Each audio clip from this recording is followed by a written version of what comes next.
This is 2OF Entertainment. Welcome to the Lost Dollar Business Club, where we talk about business, and not just business. We talk about what makes businesses go up and what makes businesses go down. If you're interested in businesses, this is where it is. We talk about the global economy. We talk about global politics. We talk about everything and anything business related that affects your life on a global scale as well as a local scale. And don't miss after the show, Lost and Found.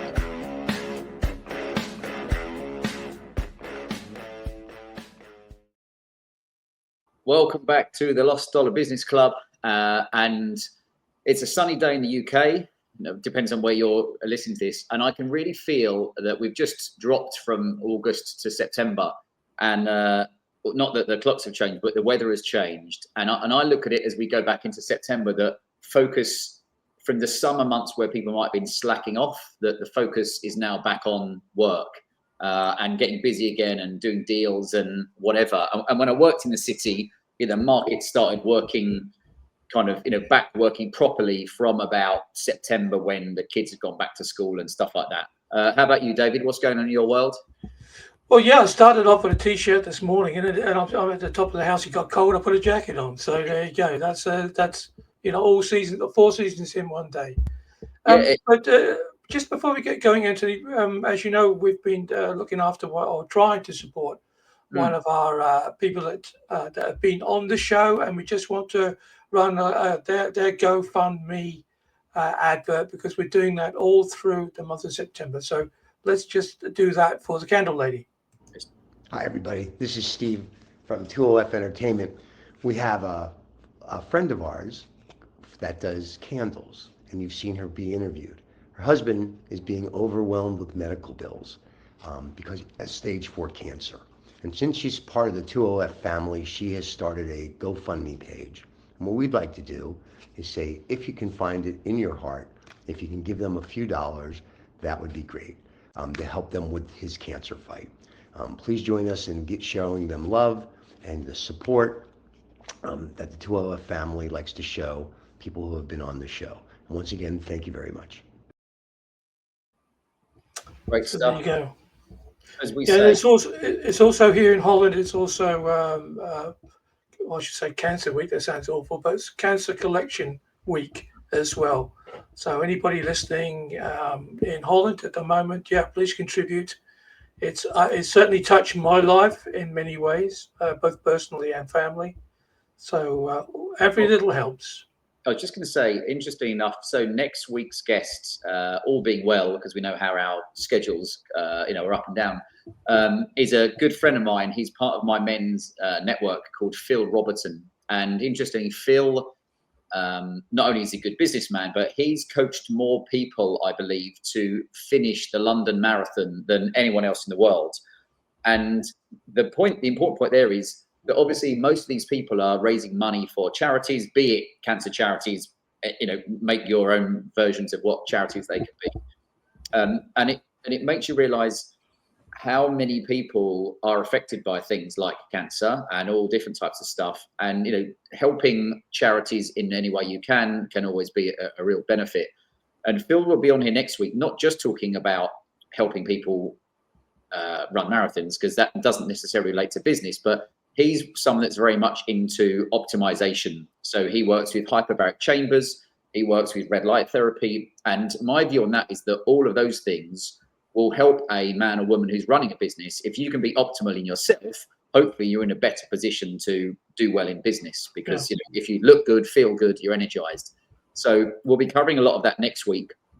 And I believe Phil's dad passed away a few years ago, and I think it was pancreatic cancer. I might have got that wrong, but it was definitely something like that. And it just reminds us that this shit touches all of us at some point in our lives, if that makes sense. But on to today's, we call it the graveyard of ideas, because, and I've written notes on this because there was various points I wanted to cover. But what I've loved hearing over the years is some people that have come up with ideas and actioned them, and other people that have come up with ideas for business and done fuck all with it. And I realized there's a fine line between a good idea and a bad idea, but there's also a fine line between thinking about it and actually doing it. And I can give you my own example, always talk from experience. when I started the Whole Man Academy, which is personal development platform for men, I remember thinking, I want to start, but I don't know where to start. And that often is a problem for guys and women, because it can seem like a big leap. And what I did was took advice from one or two people who said, just do something and get started, and you don't have to have all the answers. So if I think back to 2018, which seems like the world was, maybe for some people, the world felt like a different place back then. Maybe we were slightly freer, I'm not sure.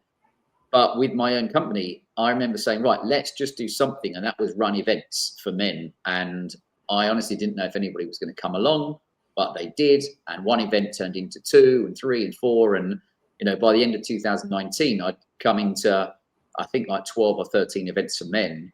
And it was at that point I realized that my little idea was also a big idea. So it's really interesting to think, I bet so many people, even if they're currently running a business, have got other ideas of things they'd like to do or launch or something that they're sitting on. And I wrote here, like, everyone's got a notebook or like a napkin full of ideas that basically never see the light of day. David, what's your thoughts on that? Because you're really old, so you must have had loads of fucking great ideas. Yeah. Constantly. That's the trouble. Well, two things really. I mean, right back into your intro, talking about the guest that's going to come on, running a marathon. I mean, God, that's what if you want to know anything about business, that's running a marathon. Yeah, good. I mean, you have two sorts of people, I think, with ideas. You have the sort of personality, the guy who thinks, yeah, I'm going to do it. I'm going to jump out of that airplane. I'm going to make that move. Yeah. And they just go up there and do it, and they just see what happens when they get on the airplane, and then they just jump. Some with parachutes, some without. And then you have other people who think, oh, well, where do I purchase a parachute from? Let me document that. Oh, I wouldn't feel safe unless I packed my own parachute. Oh, yeah. Am I going to carry it on? Do I trust anybody to carry that parachute onto the airplane with me? Yeah. So somewhere in between is where is the sweet spot. Yeah. Between taking the risk, as it is a risk, but not letting all the unknowns totally debilitate you, paralyze you. Because there's loads of people, like say, everybody's got a good idea. Like they say, everybody's got a good book in them somewhere. Everybody's got a good idea somewhere. Got to do something. Yeah, and you've just got to do it better. And listen to what everything everybody says to you about the idea. Everything, listen to it all, smile at them nicely, and then ignore it and go and do what you want to do. Well, you've reminded me of, I don't know if you know who a guy called Daniel Priestley is. And he is a guy I've interviewed in my own podcasts, and he's recently been on some of the very big podcasts in the UK, which technically would be worldwide, with people like Alex Hormozy. And I read one of his books many years ago where he said some simple rules can always help. Like when you come up with an idea and you're thinking of launching something, make 3 calls and just phone a couple of people and tell them about your idea. And you'd be amazed how those people, I think generally people want to help. But, especially if they're in business, they like to see others doing well. And the make 3 calls point was, if you give them a call and say, hey, I'm thinking of this idea, they'll often say, hey, I can either help you with it or I know someone that can. And opportunities will open up for you. And that would be one of my first, and it's not even my advice, but my advice that I've taken from someone else is that first thing of, be mildly clear on what you are trying to launch, or a new product or a new project or whatever. And, just mention it to a few people. And you said rightly so, David, just because they come back with advice or ideas, you don't have to listen to them. But, some of the best stuff that I've done is because I've gone and spoken to some others who are technically further ahead in business than me. And they said, well, have you thought about doing this? And my view is you can only have your own ideas. And if you don't go and share them with some other people, you'll be stuck with your own kind of thought process. But always go out there and, have a conversation with 2 or 3 people and see what comes up for them. And I always think, what's the difference? Because you just touched on there. of the people that think about doing something and actually doing it. And I think because ideas are safe, ideas don't cost you money, you don't have to stay up late to have ideas, and you don't have to work on them, but it's the execution that becomes the risk, because you might tell other people, you'll tell people about your business idea or something, and some people might not understand it and they'll laugh at you. I remember going back to the city to talk to some ex-colleagues and told them about the Whole Man Academy, which I was running and doing events. And one of the guys kind of laughed at me and said, why are men going to come to events? And that just sounds like shit. And I thought, great, I could have easily just been downhearted and downtrodden by that. But my view was, well, you just don't, I haven't put it across to you what the value is in this. He wasn't the sort of person that needed or wanted, or you wanted to be in the academy. Yeah. Which is negative. Yeah. Yeah. And I mean, I don't want to be sort of totally blasé. Sorry to interrupt. I don't want to be totally blasé about, listening to everything and then just ignoring it. But there are so many people who say, you can't do this and you can't do that. But I when I first started, I came to Holland with just with my backpack. That was it. There wasn't any work here waiting for me to come when I came in the late 80s. There wasn't any work anywhere for a lot of people, like Dutch people. But I met a few people, and one guy just said to me, well, aim high, think big. And that's kind of stayed with me. Yeah. And and I always say to Steve as well about Steve's the co-owner of the 2OF channel, the amount of people who told us that this wouldn't work, and we still struggle. We still we got 100,000, but we still struggle to keep it moving, give it momentum. But I just say, I just keep swinging, and sorry. I always think it's really interesting.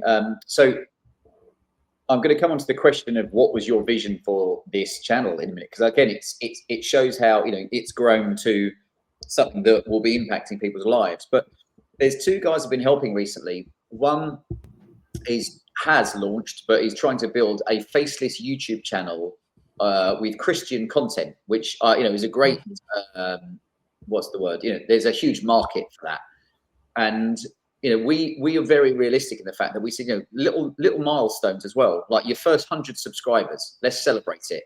Your first video that gets over 5,000 views or something. Let's celebrate it. And for him, he needed someone, and this is why it can be hard in business, who understood what it's like, that if you tell other people, they won't get it. And for him, and I saw him this morning, and it's just chipping away at your idea, not having all the ideas, not having all the answers. But we looked at it that, what is your targets for the year? Like next would be like 1,000 subscribers, et cetera, et cetera. And I always think if you can get around the right people that have got for want of a better phrase, but a positive mental attitude, realistic and positive are quite helpful. But you have to look at AI now. If people have got ideas, you've got to try and use AI to help you. And I was on an 1.5-hour call with a big group of guys last night who are in my men's group. One of the guys is ex-police, and he's launching a local business, which is going to be basically kind of windows and doors for homes, for private property, in theory. I don't know if it's commercial. And he's stuck in the fog of, there's all this stuff to do. I've got to have a logo, and I'm going to have to pay people, and I've got to have a website, and that's going to cost loads of money. And we stopped him on the call, and it's just a reminder to everybody, said, no, you don't need a logo at all. You're just imagining it. But whilst he was talking to me on the call, I logged into AI and basically typed out, my mate Craig wants to launch a company that does windows and doors. Just briefly create me a logo. And it spat out 4 really good logos. And I said to him, where shall I send my bill? Because, someone will tell you that would have charged 500 quid for it or something. I've just created it in 10 seconds on AI, which is good. Well, I think there are two aspects to that. One is that, the old biblical, getting onto the Christian thing, the biblical statement is the straw that broke the camel's back. In many respects, the fact there's something bigger that's holding him back other than the logo, but he visualizes that as being the logo. Yeah. So it's a case of, just peeling it back, peeling it back, because anybody you can ask your kids to draw your logo. If you don't have any kids, your next door neighbor's kids, they'll draw your logo. They don't care. So that's just kind of it's a mental block that he's got somewhere else down the channel. I think. And the next example of that was, and I see it so much with people who are trying to launch businesses, or they're trying to rebrand where they were, or what they're doing, and they always get stuck in that. Oh, I need a new website. I need a new this, need that. And you say, listen, it's not to say you don't need one, but you don't need it to relaunch your business. And with this guy again, we said, look, one of the guys on my call used to work or has done contractual work for OpenAI, so he's very, very good. And he said, you literally jump on a call with me, I can create your website in about 5 minutes. You can clone up websites, etc. So therefore, if anybody's listening and worrying about that stuff, for Christ's sake, use AI to say, this is what I think I need to work on. Like, how can AI help me with the boring stuff, if that makes sense? Because you should be working on the business, not in the business, in little logos and stuff like that. But I think one of the really important goals is now going forward is to say to yourself, how can I build a business on a threepenny bit? For that, because there are people out there now that I was listening to a young entrepreneurs club on a podcast, and they've already done several startups themselves, and they have got this competition going, saying, how can we build another £1 million business turnover, then £1 million turnover business on the lowest possible amount of money? Right. So that's the competition that they've got going together. Because if I'm working with a carpenter and he's got the special sort of saw that I need at that point in time, and he's not using it, I just ask him and say, can I use it? Yeah, sure, of course you can. So it's the same with AI. There's so much stuff out there that you can use, and it's there. It's well, not all of it's free, but it is of. It's very cheap. You can set up a complete working business, including the bookkeeping and everything else, for the same price as 5 years ago. You could have 250 business cards printed. Yes. That's how ridiculous it is. Now tell me why you can't set up a business, why you can't just say, all right, this is my idea, I'm going to go for it. Yeah, at least fucking try. This is where I try to say to guys when I speak to them who are thinking about something. It comes back to several of my concepts, as I've shared on here before, about becoming the 1 night a week man. Yes, you might have a job and you've got kids and what have you, fine, but at least say to your wife and your kids or whoever, I'm trying to further my bank balance, which benefits all you lot, or it will create more freedom for me if I don't have my 9-to-5 job one day and I can transition into another business. But at least say 1 night a week, do you know what, I'm going to spend, I'm going to have dinner, get home, have dinner, and then I'm just going to get on my fucking laptop and research what to do. It's just a lot of people don't want to. It's the same, if you have a dog and you give it a bone, it's just going to sit and chew on it, and that's the same. You just need to do it. I say that a lot to my partner. I said, because she says, well, why do you have to do this? You're retired. Why? I said, because I'm a dog that needs a bone. I need this. Oh. It gives me something. It's not tangible, but it gives me something. And so who came up with the concept of the 2OF entertainment? Because again, that was once an idea, like everything around us, if you look around, was once an idea. As we probably discussed this earlier on one of the other shows, but basically what happened was we were in another company, Steve and I, and we had a marketing department, and we put this idea forward because I know I was doing a lot of stuff with artists, painters predominantly, and we were linking their physical product to an NFT.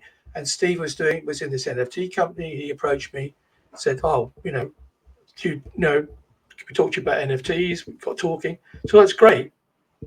For him, that was the missing link. If you bought the NFT, you got the painting free.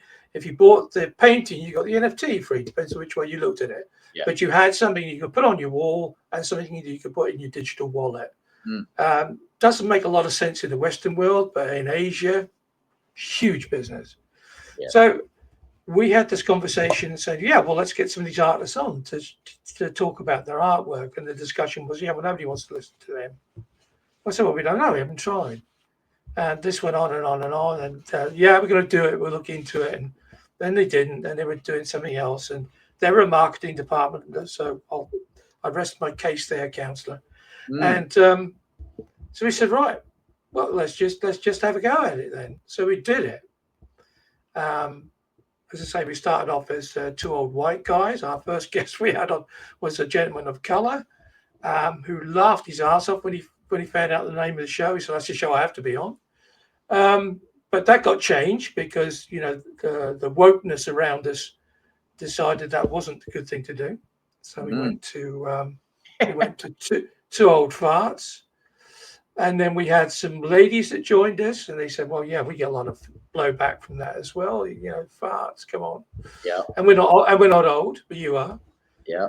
We had to set up a corporation because we wanted to monetize the station, because obviously it costs money to keep it going.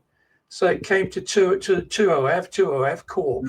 So it's a registered company in the US. And so, yeah, 2OF Entertainment is... That's where it's from. All of that stuck into there. And that's why... Going back to your gentleman, I don't want to talk too much about anybody's particular plans. You two are a bit iffy at the moment about content only. They're really cracking down on that. Yeah. And I would suggest, because that's the one thing that it has shown us in the last 5 years, is if he just wants to put, you know, himself up for 5 minutes and to introduce what's happening right on the show, that's going to make all the difference, because it cuts down on the fact that it's content only. And believe it or not, people actually like people. Yeah, it's so interesting because, you know, and open offer to you and to him, if he wants to republish on the 2OF channel, we'll do it for him for free. We're an open channel, ladies and gentlemen. You can send us all your content. We're more than happy to. We're a welcoming bunch. Yeah. But no restrictions on the channel.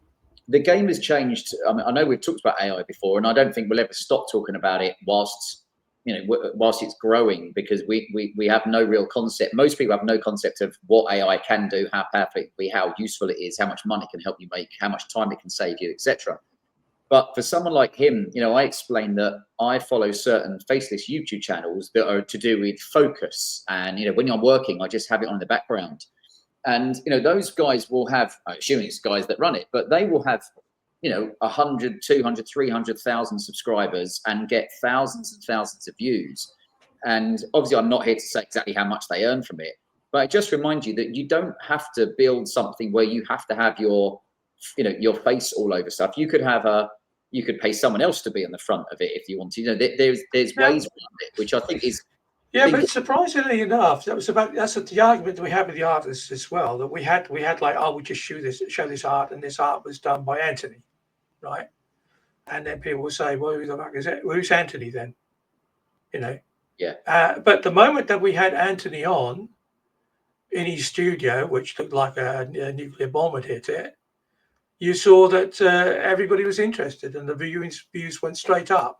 Yeah. So it is about people. People like to at least at some stage, or is it just the intro of the whole channel, or before a segment that you just literally come on, record that segment, and the next segment is, and it does lock people into you. And I'll give you something you can say to him as well. You talk about milestones. Your first 100 people. If you go to a restaurant and there's 100 people sitting in there eating before you go in and eat, that's a hell of a lot of people. And if you've got 500 views, you know, I got millions, but you know, Mr. Beast got millions. Yes. 500 people. Can you imagine 500 people in a room or in a theatre? In a field these days. Yeah. Yeah, it'd be happy bunny time, wouldn't it? You are spot on. We had this discussion a while ago when I did a 2-day event at my house in the Cotswolds. So we were in the room I'm in now, and we spoke about another guy who was younger and wanted to launch a YouTube channel. And we said the problem now is, I mean, you could say it's aspirational, but the problem is that people are fixated on like assuming you need to get millions of views for things to be successful. But I always look at it now, and I've gone through that whole like roller coaster of thinking what's important. But even for me, I look now and say, I make content for a specific kind of guy, and that guy is the kind of guy I want to join my network. So if it only got 300 views, but one of the guys, but that's very targeted at the right kind of person, that's as valuable as a million people that see it and no one takes any action at all. And this is what I try to explain to the guys. So much stuff of now of social media is like, how many likes did you get and how many views? But that doesn't always convert into what, No, well, the likes are not important. The likes are if you're putting up, like all the pulp that gets put onto, to let's say to the telephone orientated social media platforms. Yeah. Because that gives everybody much dickus erectus, I'm sure. But it's that the likes, it's the views that are important. Yeah. Again, and to see them in perspective, 20,000 is a championship football ground full of people. Yeah. 50,000 is a Premiership football field stadium full of people.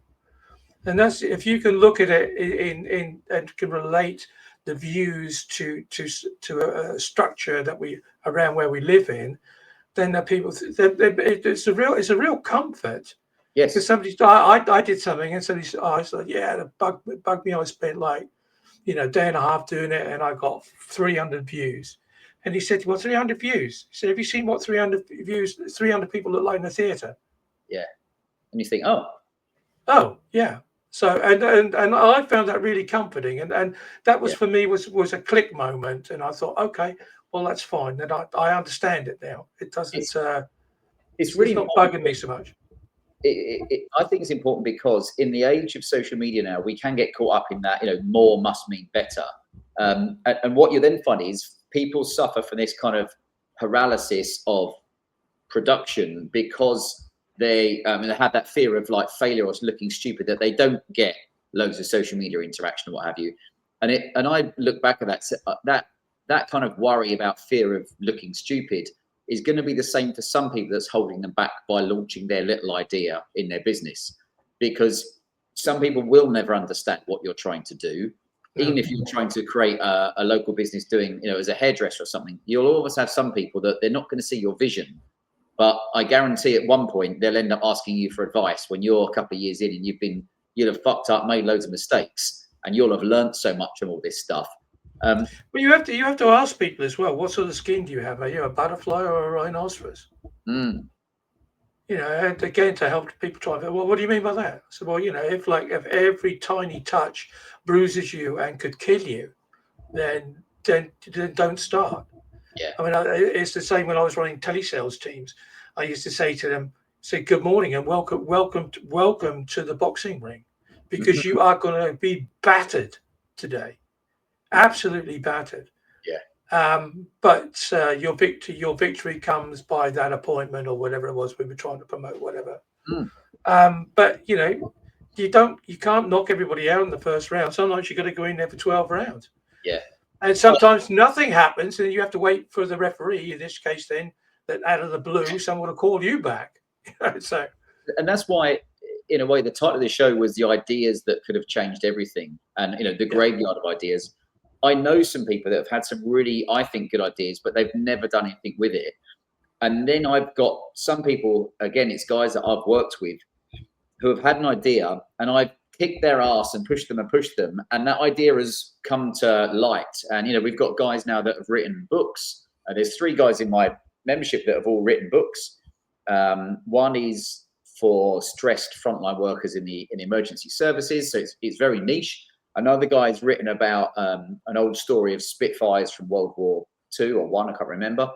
And all these things came from an idea. But idea to execution, as we say, there's that gap in the middle. and I say, books are a great example. I know a lot of people that have said, I've always said I'd write a book. I'm like, why haven't you? Because it seems too big a kind of a mountain to climb. But you say, look, why don't you say this weekend I'm going to write the introduction, or I'm going to write one page of a chapter or something, and just take that first step. I always look back at Brian Tracy with his great book, Eat That Frog. When you think, if you had to eat a smelly frog today, when's the best time to do it? First thing in the morning, get it out the way. But also for people, it's because they've got fear of failure. They think they're too busy. They don't realize their own value and ability, that they don't take action. So this is my reminder to say, unless you do it and try, you'll never fucking know. I was listening to some authors last night, and they said I thought, I don't know where they got it from, Kingsley Ames. So it goes back a long way. But so they were quoting a quote of a quote of a quote. Let's put it that way. So I'm at the end of that chain. But they said, always finish your day's work in the middle of a sentence. Right. Because that will encourage you to go back and finish it the next day. Yeah. That's an absolute rule. Okay, I'll just stop. Yeah. And you do a little and you do a lot. It's the same with business as well. It's again, when I was training people, I always tried to. I'm a visual thinker myself, so I'm dyslexic, so it's nearly impossible for me to write anything on a whiteboard that anybody can understand. Mm-hmm. So I've always tried to do it through speech and do it through trying to visualize everything. But so it's business is like this, like a snooker table, a billiard table. If you can look at it and admire it, but the only way anything's going to happen is if you get down and take the effort, pick up the cue. As soon as you do that, everybody's going to be looking at you because there's that sense of anticipation. Yeah, what's he doing with that? So what's he doing? What's he doing with that cue in his hand? And then you have to have the nerve to hit that first ball, and then pray that it's going to wherever you think it's going to be. But the most important message there is that you've put energy into the project, and anything could happen. Yeah. So get over the fact that you're going to be looked at strangely when you pick up that cue. Get over your own fear of what will happen when I hit the cue ball. And live with the energy. I always look at it when people get stuck on the what to do next. My view is like, make the next step so laughably small that you can achieve it. You can't not do it, if that makes sense. When it might make a phone call or make a plan or whatever it is. What's that next step? And I would guess, again, a lot of people that will be listening or watching podcasts like this, are clearly smart. They've got capabilities, but it won't be the ideas that are holding them back. It'll be the execution of it because of fear of fucking up, looking stupid, etc., etc. I always love to hear ideas. So if anybody is listening that has an idea, somehow put it in the comments or what have you, and let us know what your thoughts are. The most successful sales day I had for booking appointments. I challenged the team. I said, you will get a prize from me at the end of the day. This is on a Friday. And they said, oh, what's the prize? And I produced a Mars bar.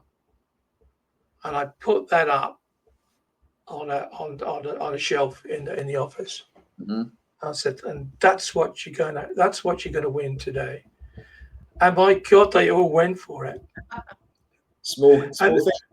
Yeah, and the guy who ate it, he said, who won it and ate it, so that's the sweetest thing I've ever eaten. I said, yeah.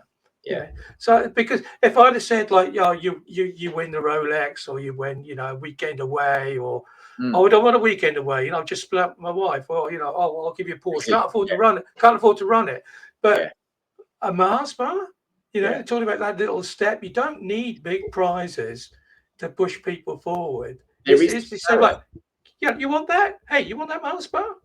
Yeah. Come on, show me you can earn it. Go for it. I think for a lot of people, again, kind of procrastination can be a big part. But when I was trying to encourage guys to celebrate when you've taken action, and even yesterday on the call, I'm there to remind some people, to remind them of the stuff they know they should be doing, but they aren't. So it doesn't have to be highly technical, but you'll find a lot of people know what they should be doing and aren't because of fear and procrastination or what have you. But you've got to look at it that, could you make a small plan and just get started and work your way through it? Because I've loved hearing from some guys who have started with this little idea that's turned into something really big. And one day you'll look back and think, fucking hell, thank God I actually took some action on it, instead of sitting there with my dick in my hand, watching more men run around a field playing sport and wondering why I haven't got enough money in the bank account, basically. Harsh as that might sound. Yeah, well, this is a little bit of where we're at, isn't it? That for some reason or another, there's an element of the society which we live in where it just wants us to spend our time watching other people live their lives. Yeah. And that, because they don't want everybody to be working for themselves. They don't want everybody to be happy. I mean, when I went to school, I came from the city, and I went to a village, and my parents moved in a village when I was 8, and it ended up that I went to a secondary modern school because I didn't know then that was the dyslexia that was like holding me back on a lot of stuff. But yeah, there was an expectation that because I went, it was also turned out to be the lowest academically qualified school in Suffolk as well, which didn't help. Yep. But the expectations of going to that school was I was going to be factory fodder, and because that's what the system was built for me to do. That's what the Ministry of Education, it used to be called, was set up. Yeah, especially to get, if you were good with your hands, you were sent out to work in a factory, and if you were good with your brain, as it were, you were put behind a desk, and that was it to rebuild everything. And I was neither. So somewhere in between. So I've got these school reports that says things like, David tries hard. David is pleasant to have in the classroom. He does his best. He tries hard. Bless him. There you go. Yeah, bless him. Bless my cotton socks. Yeah, well, again, we'll finish on that point of, again, for everybody, if you don't try, you don't know. And for me, it is about, telling people your idea, running it by some people, and just getting started, and get on that first step. And then one day you'll be at the top of the staircase, and the staircase probably never ends, but one day you'll look down and realize how far you've come, basically. Yeah. My personal motto is, after fear comes only excitement. Maybe people should write that down. Yeah, maybe. Well, let's go on to lost and found, because I've got, it's a found but a lost, so we'll come on to that. Ooh, we're getting complicated. Let's go lost and found. Ever wonder how millions vanish into thin air, or how a single dollar can make all the difference? Join us on Lost and Found, where we dive into the wild world of financial mysteries. From misplaced fortunes to unexpected windfalls, we unravel the stories of people, companies, organizations, and even governments who've lost and found millions. Lost and Found, because every dollar has a story. Well, it's funny, because I didn't ever work for a bank, but worked alongside lots of banks. I find it really interesting to see how banks are performing. And before we actually move on to it, when you go down rabbit holes of how much media manipulate people, I have a belief that not only is it the media, as in newspapers like news, but also social media is there to manipulate you. And I always encourage people now to look back, or when I say look back, stand back and think, are there certain stories or agendas that are being pushed more at the moment? And if so, why? Why this and why now is always a very good question to look at. And in fact, the other day on LinkedIn, I broke down a headline from one of the British newspapers prior to Labour getting into government.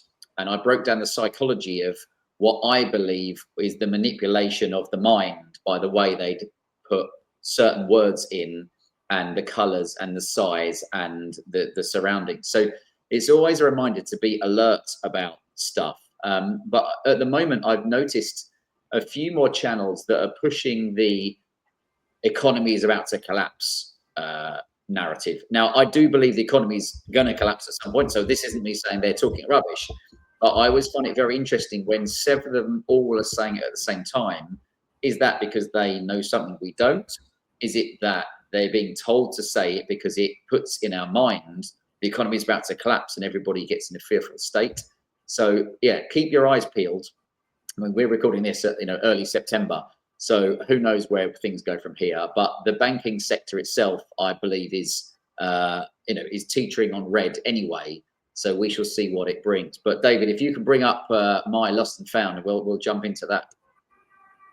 So ANZ, which is Australia and New Zealand Banking Group, ANZ as it were, the major costs being cut under their new CEO, Nuno Matos, if I pronounced that correctly. Good. If I haven't, I can give a shit. And he's instigating sweeping transformation dubbed NunoGeddon, which has got a real good feel to it.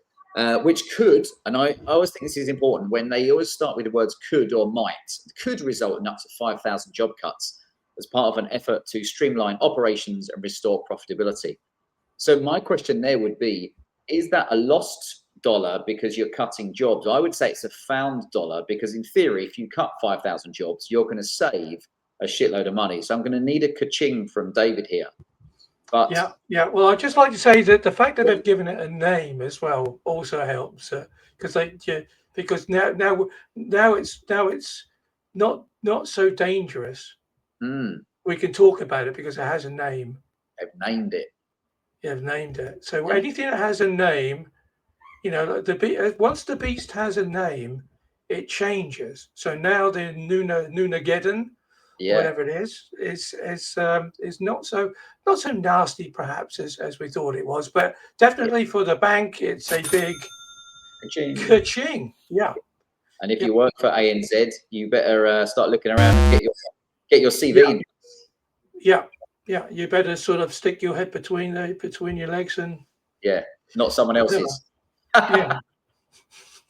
So go on then. You bring your one up. Let's see what you've got. Yeah, well, I've decided this week because I've found it to be really important. There's endless discussion that we have about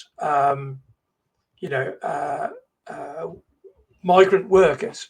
Yes. Loads of hoo-ha. And I found this story which I think just absolutely sums up the problem is that they even in Holland, well, actually everywhere in Europe, but in Holland now, they're actually importing people to do jobs, right? Because for some reason or another, the Dutch can't seem to do it. But in this case, it's just there's a slight twist to that because they're not actually people, they are actually donkeys.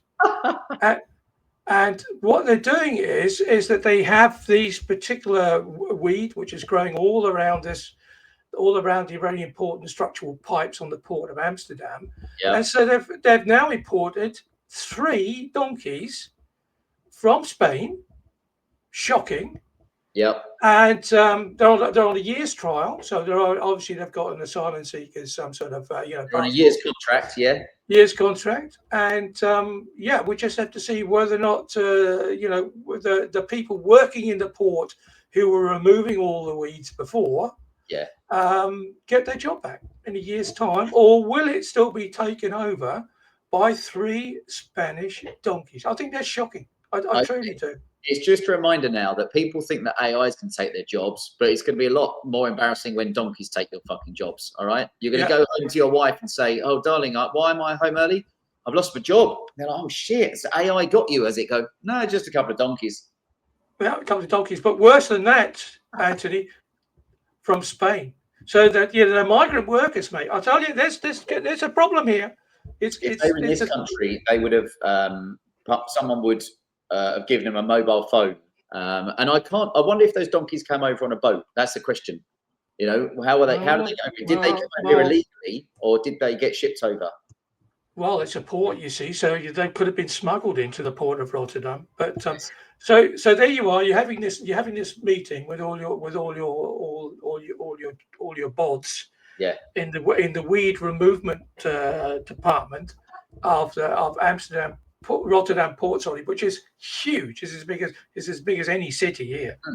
And so, look, sorry, boys, we were going to send you out this morning to clear all the weeds away, but stay in the canteen, or better than that, get your UB40 at the end of the week or whatever it is, and then your P40 at the end of the week, because we've got 3 Spanish donkeys coming in. There you go. Happy days. Only on this show. You know that you look over, the donkeys are sitting there in a little golf cart like that, saying, do you know what? Maybe it's time for maybe it's a conversation for another show. But if you want to go down the rabbit hole of multiple agendas and the migrant stuff, let's say in the UK, what you'll also find is that the newspapers and social media, just like I said about them pushing, there's going to be an economic meltdown. I believe that the media, of course, are trying to create division. Surprise, surprise. But have a think of it another way. The British Army are in decline, okay? I'm not saying in the quality, but in the numbers. And I was looking up the other day, and it was something like for every 100 people that join the British, let's say, Army forces, it could be all of them together. For every 100 that join, I think it was 130 are leaving. So the numbers are going down. Now, if you continue to post on social media and in the media about increased patriotism and draping the George Cross and the Union Jack everywhere, underlying the subconscious is going to create an increase in patriotism, probably by young men, who at some point, when you announce, we think there's going to be a war, or we need to enlist more men, you're going to have more men say, yeah, fuck it, I'm going to join because I'm going to come and fight for my country, because now the flags are out and we're fighting against this inner turmoil of immigration. So it's a very interesting, multi-layered agenda, I would say, for people to keep an eye on, basically. I think it's Denmark, it could be Norway, but one of the Scandinavians is the last point of the show today. The Scandinavian countries where everybody 18 is has to go into the armed forces, but they go into a lottery. So the lottery is that they are then chosen as to which ones that the army actually want, right. And if you get chosen, then it fast tracks you on housing. It fast tracks you on everything for the rest of your life. I bet it does, because they're desperate to get people in. Yeah, but they're choosing who's going in. So everybody is conscripted. Yeah. But then the army says, "Well, I don't particularly want you. Let's see what we've got for quality. Let's see where the holes are." Yeah. And so people who are chosen. Consider it to be an absolute honor, and because they think, right, that's my fast track now for the rest of my working life. Yeah. So they've turned it up the other way around. So it's dangerous. It's a dangerous place, and anybody in the UK will have seen in the last couple of years, but they've been slowly layering in that they want to, do kind of mandatory enlistment. They have to, because the discipline's appalling. They can't even get, they could get donkeys to do it, couldn't they? I mean, and my answer to that would be get fucked. Like, I'm not fighting for this government. There should be nothing mandatory at all, because who are you fighting for? I'll give you a clue. The people in power happily send thousands of men to their death, and they couldn't give a shit about them, knowing several men have been in the forces and have left and just get hung out to dry. So it's what an interesting time to be alive for us. Well, not just men and women, but primarily it's nearly always men that are being put in the boiling pot, basically. So, but perhaps we'll cover that on another. We'll get maybe get a guy that's ex-forces, and we'll cover that on another one. Yeah, I mean, the argument was, of course, when they stopped it in the UK, the argument was that we have people who want to be in the army, and so the quality is better, etc., etc. But I mean, when I lived in the UK before I moved, we had loads of friends that were in the American Air Force, because the American Air Force bases in Suffolk, where I lived, about 3 or 4 of them. And I said, well, why did you join the Air Force? You join yourself? Yeah, we had great fun over here. So, well, why did you join? Well, it was either this or prison. Yeah. So, there you go. Which one's better? Yeah. Yeah, choose which one is better. You can yeah. That's me for this week. I didn't even give the donkeys a buzzer or a ping. We're very inclusive here. We've let the donkeys. What do you think? I know you. Yeah. Are you on holiday now?